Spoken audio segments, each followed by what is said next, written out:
कहानी की शुरुआत क्या थी और उसके भाई टिम से होती है, जो गाना गाकर क्रिसमस सेलिब्रेट करने के लिए पैसा इकट्ठा करता। तभी वहाँ पे हैरी आता है जो उन्हें एक सोने का सिक्का देता है और कप में रखकर वहाँ से चला जाता है। तभी मिस्टर स्क्रूज पीछे से आता है जो सिक्कों को हिट करता है और वो पानी में जा गिरता है। ये देखकर क्या थी बोलती अंधे हो क्या, लेकिन जैसे ही मिस्टर स्क्रूज मुड़ते हैं क्या थी उनसे डर जाते और पीछे हट जाते। लेकिन तभी हैरी को देखकर मिस्टर स्क्रूज छुपने लगता है, लेकिन हैरी उन्हें ढूंढ लेता है और बोलता है कि मैं आप ही के पास आ रहा था। लेकिन स्क्रूज उसकी बात इग्नोर करके धीरे से वहाँ से निकल जाता है। रास्ते में उसे कुछ लेडीज मिलती हैं जो उससे क्रिसमस के लिए डोनेशन मांगते हैं, लेकिन स्क्रूज बोलता है मुझे पता है तुम लोग बिना परमिशन के यहाँ पे गाना बजाना करो, अगर तुम लोग यहाँ से नहीं गए तो मैं पुलिस बुलाऊंगा। और स्क्रूज वहाँ से चला जाता है। तभी वहाँ पे हैरी आता है और वो अपनी इच्छा से डोनेशन में डोनेट करता है। हैरी दिल का बहुत अच्छा होता है। इसके बाद में स्क्रूज को दिखाया जाता है जो टॉय शॉप के ओनर जिंकिंस से बोलता है कि तुमने मुझसे 25 पाउंड लिए थे, तो बताओ तुम कब तक दोगे। जिंकिंस बोलता अभी तो मेरे पास पैसे नहीं है, जो मेरे पास पैसे थे वो मैंने अपनी माँ के इलाज में लगा दिए। मान जाइए सर, मुझे बस थोड़ा सा और समय चाहिए। वैसे भी क्रिसमस का मौका है। जिस पर जिंकिंस से स्क्रूज बोलता अच्छा मैं तुम्हें टाइम देता हूँ, लेकिन अब तुम्हें देंगे 50 पाउंड। और ना चाहते हुए भी जिंकिंस को हाँ करना पड़ता है। जिसके बाद स्क्रूज अपने ऑफिस में पहुंचता है जहाँ पर हैरी पहले से ही पहुंचा हुआ होता है। हैरी बोलता है अंकल मैं चाहता हूँ आप क्रिसमस डिनर के लिए घर आए। स्क्रूज बोलता हर बार की तरह मेरा इस बार भी जवाब ना है, और मैं इस मनहूस दिन को क्यों मनाऊं। इसी दिन मेरी बहन तुम्हें जन्म देती हुई चल बसी थी। हैरी चले जाओ इससे पहले कि मैं तुम्हें कुछ गलत बोल दूं। हैरी के वहाँ से जाते ही स्क्रूज का असिस्टेंट बॉब वहाँ पे आता है और बोलता है मेरे जाने का वक्त हो चुका है मिस्टर स्क्रूज, तो आप मेरी सैलरी दे दीजिए। सैलरी होती है 15 शैलीन, लेकिन उसमें से 5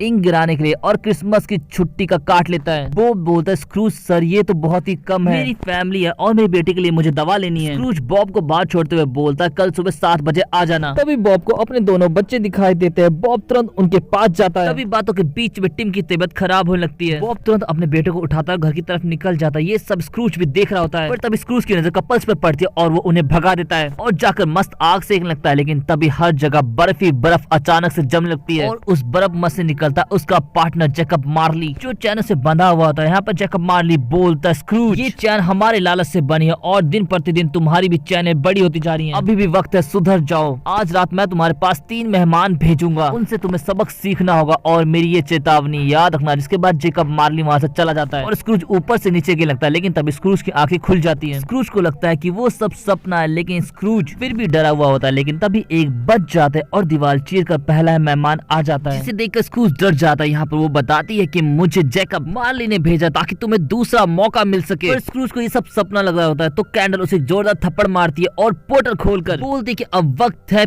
पास के क्रिसमस में जाने का। और पोर्टल खोलकर वो लोग अतीत में पहुंच जाते हैं। कैंडल बोलते हम अतीत में आए तो कुछ भी बदलने की कोशिश मत करना। और कैंडल उसे 15 साल वाले स्क्रूज से मिलाती। वो बोलती कि क्रिसमस के दिन तुम स्क्रूज काम क्यों कर रहे हो। स्क्रूज बोलता कि मेरे फादर ने काफी कर्जा लिया था, अगर मैं काम नहीं करता तो हमें खाने को नहीं मिलता। तभी स्क्रूज को अपनी बहन जेन की आवाज आती है जो गा रही होती है। पर तभी उसकी तबीयत खराब होने लगती है। वहाँ पे स्क्रूज पहुंचता है। स्क्रूज को देखकर जेन बोलती है भैया मैंने आपके लिए कुछ बनाया, और वो फादर क्रिसमस अपने भाई को प्रेजेंट करते हैं। यहाँ पे स्क्रूज लिटिल स्क्रूज और अपनी बहन की जगह बॉब के बच्चों को देखता है। इसके साथ ही स्क्रूज कैंडल को बताता है इसके बाद से मेरी बहन नाजुक हो गई और मुझे एक बेकार सा भतीजा देकर इस दुनिया से चल बसी, और इसीलिए मुझे नफरत है क्रिसमस से, उसकी हर चीज से। जिस पर कैंडल कहती है कोई ऐसा क्रिसमस तो होगा जो तुम्हारे लिए इम्पोर्टेंट है। और अब कैंडल स्क्रूज को उसके जवान वर्जन से मिलाती है। स्क्रूज से फिशविंग मिलने आता है। स्क्रूज बताता है ये मेरे पहले मालिक थे, पर इनके पास मैं बहुत कम कमाता था, इसीलिए मैंने इनकी जॉब छोड़ दी, और वैसे भी मुझे उसका हाथ जो मांगना था। तभी वहाँ पे इजाबेल आती है जो फिशविंग की बेटी होती है। वो क्रिसमस की डिनर पार्टी के लिए स्क्रूज को इनवाइट करते हैं। पहले तो स्क्रूज मना करता है, लेकिन फिर पार्टी में चला जाता है, जहाँ पर दोनों को साथ देखकर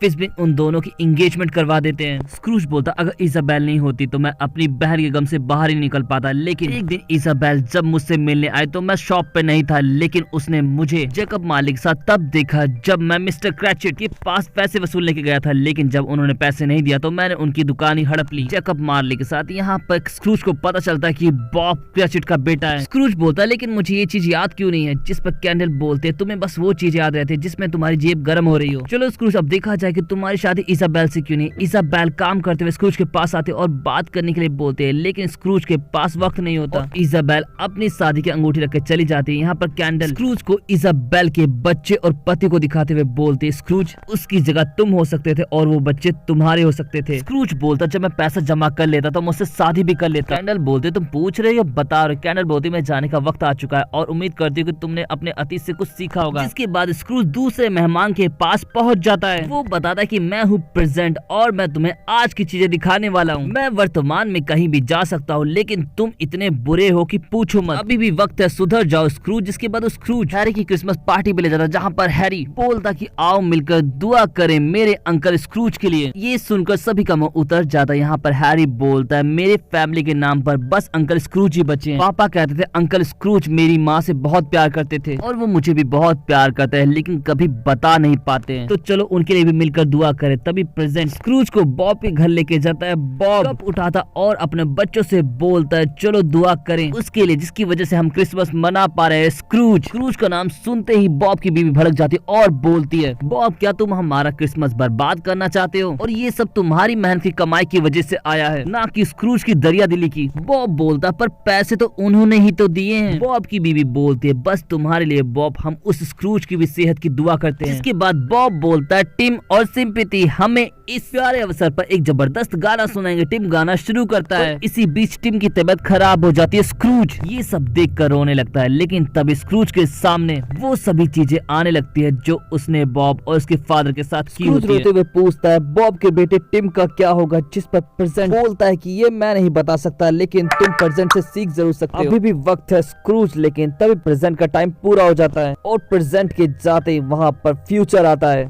जो स्क्रूज को भविष्य में ले जाता है। स्क्रूज तीसरे मेहमान से बहुत बात करने की कोशिश करता है लेकिन वो कोई जवाब नहीं देता। तो स्क्रूज बोलता है तो बताओ मेरी कमी की मुझे क्या सजा मिली है। तो तीसरा मेहमान उसी के घर की तरफ पॉइंट करता है। स्क्रूज जब वहाँ जाता है तो देखता है जिनकिंस स्क्रूज की तारीफों के पुल बांध रहा होता है। ये सब देखकर स्क्रूज बोलता है देखा भविष्य में लोग मेरी तारीफ करे इसका मतलब मुझे बदलने की जरूरत नहीं है। तब स्क्रूज का डॉग देखता है कि स्क्रूज मर चुका है इसीलिए लोग इतने खुश हैं। स्क्रूज का डॉगी जब उसे बताने जाता तो स्क्रूज डॉगी की तरफ ध्यान ही नहीं देता और खुद की ही मैयत में नाचता गाता चलने लगता है। स्क्रूज जब ग्रेवयार्ड में पहुंचता है तो वो देखता है बॉब के बेटे टिम की डेथ हो गई है। स्क्रूज बोलता है मैं टिम को बचा सकता था, मुझे बताओ कि क्या ये फ्यूचर में होके रहेगा या हो सकता है अगर मैं बदल जाऊं तो क्या भविष्य भी बदल जाएगा। लेकिन तभी जिनकिंस स्क्रूज की कॉफिन लेकर पहुंचता और लात मारकर उसे खड्डे में डालते हुए बोलता फादर किसी का वेट मत करना क्योंकि कोई आएगा ही नहीं। और ये कहकर जिनकिन वहां से चला जाता तभी स्क्रूज कर्म से बेड़ियों से बंधा स्क्रूज बाहर आता है। स्क्रूज के ही कर्मों को दिखाने लगता है लेकिन तभी स्क्रूज की तरफ उसका भविष्य बढ़ने लगता है। स्क्रूज बोलता चलो मानता हूँ कि मैं अपना भविष्य नहीं बदल सकता पर मुझे मौका दो, मैं टिम का अच्छा से अच्छा इलाज करवा के उसे बचा सकता हूँ। लेकिन तभी कब्र से जंजीरें निकलती जो स्क्रूज को अपने अंदर खींच लेती हैं। इसके साथ स्क्रूज की आंखें खुल जाती हैं। स्क्रूज को लगता है वो सपना है। तभी स्क्रूज की दीवार की क्रैक पर जाती है। स्क्रूज को विश्वास हो जाता है कि वो सिर्फ सपना है। स्क्रूज तुरंत अपने हाथों से इनविटेशन कार्ड बनाता है और बाहर जाकर बच्चों से बोलता है अगर